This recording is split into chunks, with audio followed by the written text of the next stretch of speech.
है आप सभी का आज के इस न्यू वीडियो में, जिसमें हम बात कर रहे थे आपके पुष्पी पादपों के लैंगिक जनन चैप्टर के कुछ इम्पोर्टेंट और बहुविकल्पी प्रश्नों की।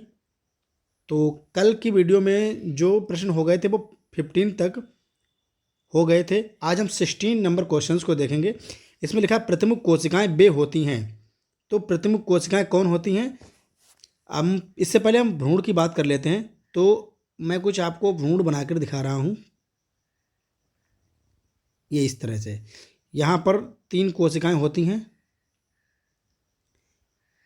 इस तरह से, और यहाँ पर 3 कोशिकाएं पाई जाती हैं।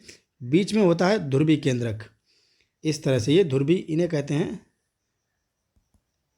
ध्रुवीय केंद्रक। और ये होती हैं सहायक कोशिकाएं, सहायक कोशिकाएं। और ये बीच की जो सेल्स है इसे कहते हैं अंड कोशिका, इसे कहते हैं अंड कोशिका। और ये ऊपर जो होती हैं, इन तीनों को मिलाकर ही हम लोग क्या कहते हैं? प्रतिमुख कोशिकाएं कहती हैं। प्रतिमुख कोशिकाएं कही जाती हैं। तो इस तरह से बीजांड जब बनता है, ये कुछ संरचना है बीजांड की, इस तरह से बीजांड बनता है। तो ये पार्ट जो कहलाता है ये बीजांड द्वारी पार्ट कहलाता है। और ये ऊपर का वाला भाग जो होता है ये निभाग भाग होता है, निभाग। तो आपके क्वेश्चन में पूछा गया है कि प्रतिमुख कोशिकाएं वे होती हैं जो उपस्थित होती हैं। तो ये कहाँ उपस्थित होती हैं? Question number A right answer हो जाएगा, निभागी छोर पर स्थित होती हैं। तो 16 का ए राइट आंसर हो जाएगा, अर्थात ये निभाग की तरफ उपस्थित होती हैं। अगले क्वेश्चन की बात करें तो ये 16 नंबर क्वेश्चन इंपॉर्टेंट हो जाएगा, इस पर स्टार लगा लीजिए, आप देख लीजिएगा। 17 नंबर क्वेश्चन देखेंगे। जौ के 100 दाने बनाने के लिए, ये जौ के 100 दाने और 200 दाने, इनके ऊपर एक पर्सनल वीडियो हमने बनाया है, आप प्लेलिस्ट में या चैनल में लिस्ट में जाकर देख सकते हैं। तो 200 दाने बनाने के लिए कितने अर्धसूत्री विभाजन की आवश्यकता होगी? स्टूडेंट आपको बता दें कि 200 को जितनी भी संख्या दी हो उसे डिवाइड बाय 4 कर देंगे। तो जब हम डिवाइड करेंगे तो इसका आंसर आ जाएगा 50। और जो अंड कोशिका से जो भ्रूण बनेंगे वो कितने बनेंगे? 200 ही बनेंगे। हालांकि 4 बनते हैं, लेकिन 4 में 3 संख्याएं, 3 जो होती हैं वो नष्ट हो जाती हैं, एक ही रहता है। तो जब 200 भ्रूण बनेंगे तो 200 और प्लस 50 इजिकल टू 250 हो जाएगा। तो इसका जो सी राइट आंसर हो जाएगा। नेक्स्ट क्वेश्चन नंबर 15 देखेंगे। यह भी इम्पॉर्टेंट हो जाता है। एक ही पादप के पुष्प के परागकणों का दूसरे पुष्प के वर्ती काग्र तक का स्थानांतरण कहलाता है। तो यह कहलाता है परनिषेचन। इसका राइट आंसर एक ही पादप के पुष्प के परागकणों का दूसरे पुष्प के वर्ती काग्र तक का स्थानांतरण कहलाता है। तो यह कहलाता है सजातीय परागण। बी इसका राइट आंसर हो जाएगा, सजातीय पुष्प परागण कहा जाता है। नेक्स्ट, ये कुछ इंपॉर्टेंट क्वेश्चन नहीं है, तो हम यहाँ पर केवल इंपॉर्टेंट क्वेश्चन की बात कर रहे हैं। आप चाहें तो वीडियो को रोककर देख सकते हैं। इसका राइट, एक उनलिमलीय या कैस्मोगेमस फ्लावर में ऑटोगोमी संपन्न हो सकती है यदि उसमें हो, तो उसमें क्या हो? परागकण व वर्तिकाग्र एक ही समय पर परिपक्व हों। तो इसका सी राइट आंसर हो जाएगा। 20 नंबर क्वेश्चन इंपॉर्टेंट है, देख लेंगे। निम्नलिखित में कौन सी वायु परागण की विशेषता नहीं है? तो वायु परागण की विशेषता, ये परागण हल्के होते हैं, यह तो है। बेहतर अनावृत पुंकेसर, ये भी नहीं हो सकता। अनेक बीजांड, जब वायु परागण होगा तो बीजांड की आवश्यकता, तो इसी का राइट आंसर यही हो जाएगा कि अनेक बीजांड जो है इसकी विशेषता नहीं है। बृहद पिच की वर्तिकाग्र, ये सही है। बेहतर अनावृत पुंकेसर, ये भी सही है। हल्के परागण होने चाहिए, ये भी सही है। तो अनेक बीजांड नहीं होने चाहिए, ये इसका राइट आंसर हो जाएगा डी। ये विशेषता इसकी नहीं है। नेक्स्ट और मोस्ट इम्पोर्टेंट, ये 21, 22 और 23 तीनों इंपॉर्टेंट हो जाते हैं। सॉल्विया में परागण होता है।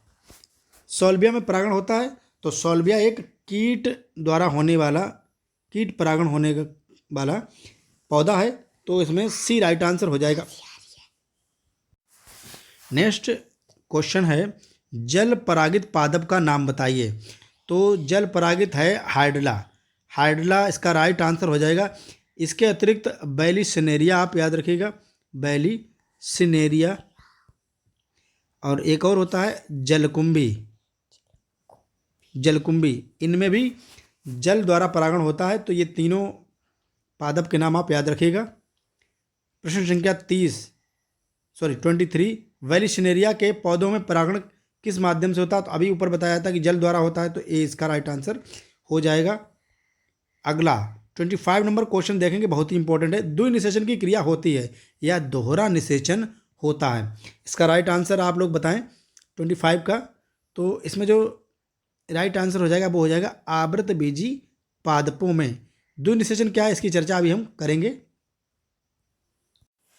तो द्विनिषेचन की अगर बात करें तो द्विनिषेचन को नवासिन ने खोजा था, यानी द्विनिषेचन की खोज किसने की थी? तो नवासिन ने की थी। इसमें होता क्या, यह क्रिया जो है इसमें, ठीक, तो इसमें एक अगुणित नर युग्मक अंड कोशिका से संयोग करके, अंड कोशिका से संयोग करके 2n जाइगोट बना लेता है, 2n जाइगोट बना लेता है। तथा दूसरा जो नर युग्मक होता है, दूसरा नर युग्मक ध्रुवी केंद्रक से संयोग करके,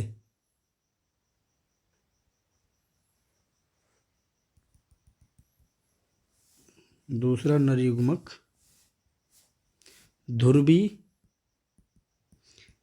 केंद्रक से संयोग करके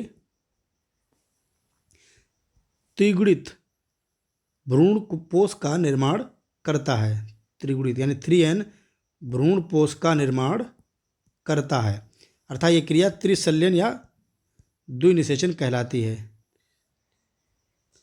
त्रिशल्यन या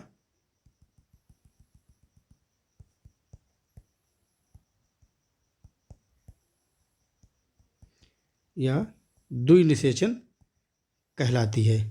तो ये है, देखिए, एक बार में अगुणित नर अंडकोशिका संयोग करके 2n जाइगोट बनाता है। उसके बाद दूसरा नर युग्मक होता है, वो ध्रुवी केंद्र के साथ संयोग करके त्रिसमैकन या त्रिशल्यन भ्रूणपोष बनाने का कार्य करता है, जिसे द्विनिषेचन कहा जाता है। नेक्स्ट क्वेश्चन देखेंगे 26। द्विनिषेचन का तात्पर्य है, ये देखिए क्वेश्चन भी आ गया, इंपॉर्टेंट है, इसी को देख लीजिए। इसमें होता क्या है, देखिए, इसमें एक नर युग्मक अंडकोशिका से, देखिए एक नर युग्मक अंडकोशिका से तथा दूसरे का केंद्रक, दूसरे का द्वितीय केंद्रक से संयोजक करके, ये बी इसका राइट आंसर हो जाएगा।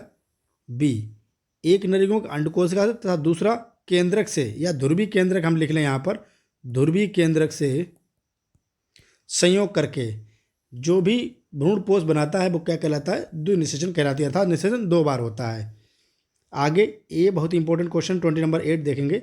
भारतीय भ्रूण विज्ञान के पिता कहे जाते हैं, तो प्रोफेसर पंचानन माहेश्वरी को भ्रूण विज्ञान का पिता कहा जाता है।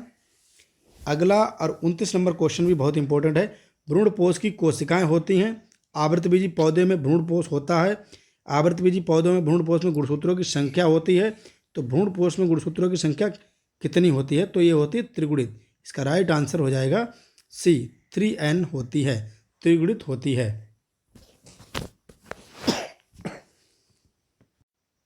नेक्स्ट क्वेश्चन, क्वेश्चन नंबर 30 देखेंगे।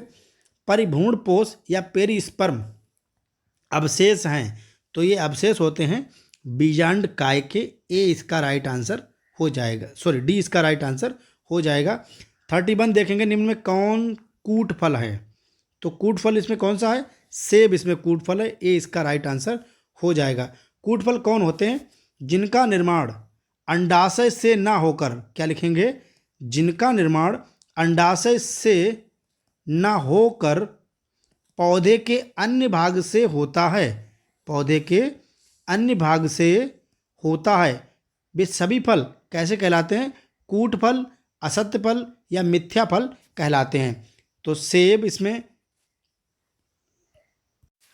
सेब हो गया, नाशपाती हो गया और स्ट्रॉबेरी हो गया। स्ट्रॉबेरी आदि कैसे हैं? कूट फल हैं। और जिन फलों का निर्माण अंडाशय के द्वारा होता है वे सत्य फल कहलाते हैं। नेक्स्ट क्वेश्चन नंबर 32 देखेंगे। निम्न में कौन सा आभासी फल नहीं है? तो आभासी फल नहीं है, इसका मतलब कौन सा असत्य फल नहीं है?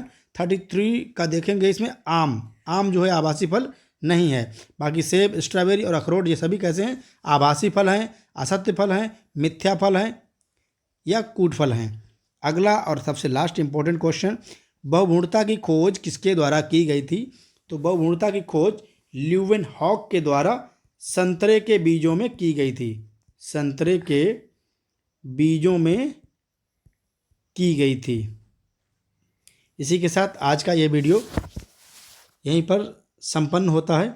मिलते हैं कल के वीडियो में। इसी तरह के वीडियो प्राप्त करने के लिए स्टूडेंट चैनल को लाइक, सब्सक्राइब और अपने और मित्रों के साथ शेयर अवश्य कर दिया करें। आपके लाइक और शेयर हमें मोटिवेट करते हैं वीडियो बनाने के लिए। इसी के साथ शुभ